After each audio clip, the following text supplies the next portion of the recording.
اب ذوالفقار علی بھٹو اور نواز شریف کا اس کے ساتھ کمپیریزن بنتا نہیں. نواز شریف کا تو خیر بالکل نہیں بنتا.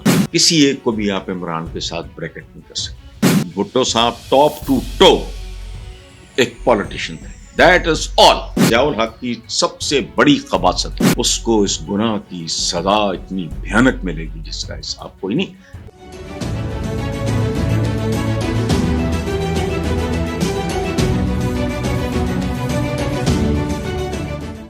مسلم لیگ نون کے صاحب ہیں جاوید لطیف. ان کا کہنا ہے بڑا کلیئر ہوں کہ عمران خان کی رہائی کے لیے دباؤ تھا اور ہے.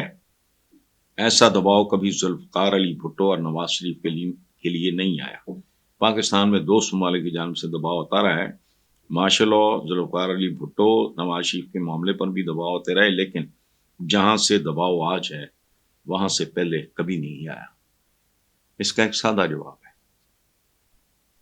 کہ جو لوگ گنوائے ہیں ان میں سے کوئی ایک بھی، کسی ایک کو بھی آپ عمران کے ساتھ بریکٹ نہیں کر سکتے. بھٹو صاحب ٹاپ ٹو ٹو ایک پالیٹیشین تھے. دیٹ از آل. بالکل کوئی دوسری کوالیفیکیشن نہیں. عمران خان کی زندگی بھری پڑی ہے کارناموں سے. یہ ممکن نہیں ہے.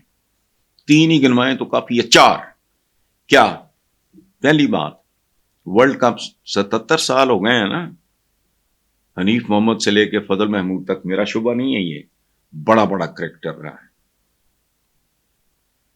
ورلڈ کپ یا جو بھی ہے وہ ایک ہی بار نصیب ہوا. کس کے ہوتے؟ یہ خواب دیکھا اس نے کینسر ہاسپٹل کا. میں ذاتی طور پہ جانتا ہوں. اس کے ایک کزن تھے برکی صاحب، مجھے پورا نام بھول گیا ہے. تو انہوں نے ایکسپرٹس بلوائے، انہوں نے سارا پروپوزل دیکھ کے کہا یہ وائبل ہی نہیں ہے، یہ ہو ہی نہیں سکتا. ہاسپٹل ایک عام ہاسپٹل بناؤ جس میں 1 یا 2 وارڈز رکھو کینسر کے لیے، ادروائز یہ وائبل ہی نہیں. وہ باز نہیں آیا. 3 کھڑے کر دی. نمل یونیورسٹی ویرانہ، سمجھو صحرا میں آپ کوشش کر رہے ہیں پھول اگانے کی، کر لیا اس نے.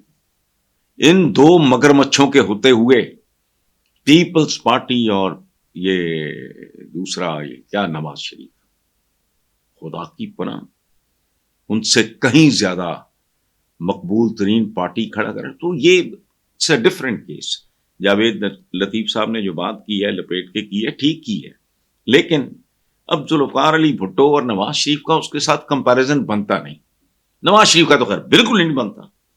بھٹو واز اے اسٹیٹسمین، بہت پڑھا لکھا آدمی، خاندانی طور پہ ٹھیک ٹھاک بندہ. سر شاہ نواز بھٹو کا وہ خود بھی دیوان وزیر اعظم رہے تھے ایک جوناگڑھ کے. تو اس کی تو دنیا ہی اور تھی. He was highly qualified. یہ وہ تو نواز شریف تو پاکستان کے ساتھ ایک حادثہ تھا، گزر گیا ہوگا. کس کے جانے کی بات کرتے ہو؟ تو نواز شریف تو کسی کھاتے میں نہیں. وہ مقدر ہوں گے، کوئی حالات ہوں گے، یا پتہ نہیں کیا تھا، جبر تھا. ضیاء الحق کی سب سے بڑی خباثت میں جنرلی یہ سمجھتا ہوں کہ ذوالفقار علی بھٹو کے قتل سے بڑھ کے اس خاندان کو پنجاب پہ یا اس ملک پہ سوار کرنا، اس کو اس گناہ کی سزا اتنی بھیانک ملے گی جس کا حساب کوئی نہیں. اس کی وجہ ہے سیاستدان کھاتا ہے، لوٹ مار کرتا ہے، انہوں نے کلچر ہی برباد کر دیا. آپ یقین کرو، میں بہت چھوٹی عمر میں لائل پور سے لاہور آ گیا تھا پنجاب یونیورسٹی میں ایز این انڈر گریجویٹ، یعنی 3rd ایئر میں یونیورسٹی اسٹوڈنٹ ہو گئے پہلی بار. یہ وہ ملک ہی نہیں ہے، یہ وہ شہر ہی نہیں. ہر چیز اس کا کلچر، یہاں کی ویلیوز، ہر چیز برباد کر کے رکھ دی اور ہر جگہ حرام گھسا دیا. ایک سابق آئی جی عباس خان، ان کی ڈیتھ ہو گئی ہے، ان کی رپورٹ ہے چھپی ہوئی ہے، بطور آئی جی چھاپی انہوں نے، کہ کرمنلز کو پولیس میں بھرتی کروایا.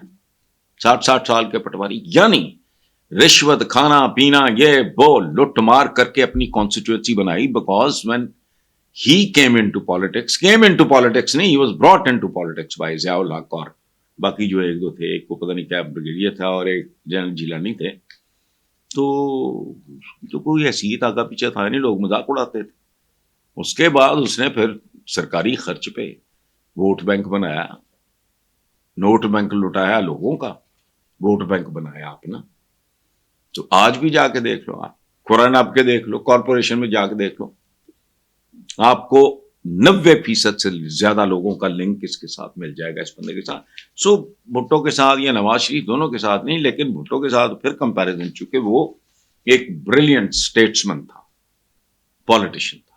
باقی یہ کہ جتنا دباؤ باقی دیکھتے ہیں جاوید ندیم کے دباؤ کہاں سے ہے، اور دباؤ برداشت کرنے کی سخت ہے یا نہیں ہے، وہ آپ بھی جانتے ہیں، میں بھی جانتا ہوں. اس کی وجہ ہے سیاستدان کھاتا ہے، لوٹ مار کرتا ہے، انہوں نے کلچر ہی برباد کر دیا. آپ یقین کرو، میں بہت چھوٹی عمر میں لائل پور سے لاہور آ گیا تھا پنجاب یونیورسٹی میں ایز این انڈر گریجویٹ، یعنی 3rd ایئر میں یونیورسٹی اسٹوڈنٹ ہو گیا پہلی بار. یہ وہ ملک ہی نہیں ہے، یہ وہ شہر ہی نہیں ہے. ہر چیز اس کا کلچر، یہاں کی ویلیوز، ہر چیز برباد کر کے رکھ دی اور ہر جگہ حرام گھسا دیا. ایک سابق آئی جی عباس خان، ان کی ڈیتھ ہو گئی ہے، ان کی رپورٹ ہے، چھپی ہوئی ہے، بطور آئی جی چھاپی انہوں نے، کہ کرمنلز کو پولیس میں بھرتی کروائے، 60 سال کے پٹواری، یعنی رشوت کھانا پینا، یہ وہ لٹ مار کر کے اپنی کانسٹیٹوئنسی بنائی. Because when he came into politics نہیں, he was brought into politics by Zia الحق اور باقی جو ایک دو تھے، ایک کو پتہ نہیں کیا بریگیڈیئر تھا اور ایک جنرل جیلانی تھے. تو کوئی حیثیت آگا پیچھے تھا نہیں، لوگ مذاق اڑاتے تھے. اس کے بعد اس نے پھر سرکاری خرچ پہ ووٹ بینک بنایا، نوٹ بینک لٹایا لوگوں کا، ووٹ بینک بنایا اپنا. تو آج بھی جا کے دیکھ لو، آپ قرآن آپ کے دیکھ لو، کارپوریشن میں جا کے دیکھ لو، آپ کو 90% سے زیادہ لوگوں کا لنک اس کے ساتھ مل جائے گا، اس بندے کے ساتھ. سو بھٹو کے ساتھ یا نواز شریف دونوں کے ساتھ نہیں، لیکن بھٹو کے ساتھ پھر کمپیریزن، چونکہ وہ ایک بریلینٹ اسٹیٹسمن تھا، پالیٹیشین تھا. باقی یہ کہ جتنا دباؤ باقی دیکھتے ہیں جاوید ندیم کے دباؤ کہاں سے ہے، اور دباؤ برداشت کرنے کی سخت ہے یا نہیں ہے، وہ آپ بھی جانتے ہیں، میں بھی جانتا ہوں. اس کو اس گناہ کی سزا اتنی بھیانک ملے گی جس کا حساب کوئی نہیں. اس کی وجہ ہے سیاستدان کھاتا ہے، لوٹ مار کرتا ہے، انہوں نے کلچر ہی برباد کر دیا. آپ یقین کرو، میں بہت چھوٹی عمر میں لائل پور سے لاہور آ گیا تھا پنجاب یونیورسٹی میں ایز این انڈر گریجویٹ، یعنی 3rd ایئر میں یونیورسٹی اسٹوڈنٹ ہو گیا پہلی بار. یہ وہ ملک ہی نہیں ہے، یہ وہ شہر ہی نہیں ہے. ہر چیز اس کا کلچر، یہاں کی ویلیوز، ہر چیز برباد کر کے رکھ دی اور ہر جگہ حرام گھسا دیا.